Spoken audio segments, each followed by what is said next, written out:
सबसे पहले नजर डालते हैं अब तक की बुलेटिन। हाफिजाबाद में ज़िमनी इंतखाबात में पीटीआई की बरतरी पर नौजवानों के भंगड़े, सब्जी मंडी में मिठाई तकसीम की गई।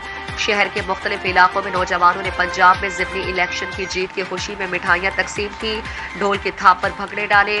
नौजवान टोलियों की शक्ल में निकले और पीटीआई के नारे मारते रहे। ज़िमनी इंतखाबात में कामयाबी पर तमाम को मुबारकबाद के मुस्तहिक जिला रहनुमा पाकिस्तान तहरीक इंसाफ डॉक्टर मलिक मोहम्मद इमरान। जिन हलकों में इंतखाबात हुए, अवाम ने लोटों को रिजेक्ट कर दिया। जी तब्दीली की जानिब अहम पेशरफ्त है, कौम जाग गई है। पीटीआई डॉक्टर मलिक इमरान।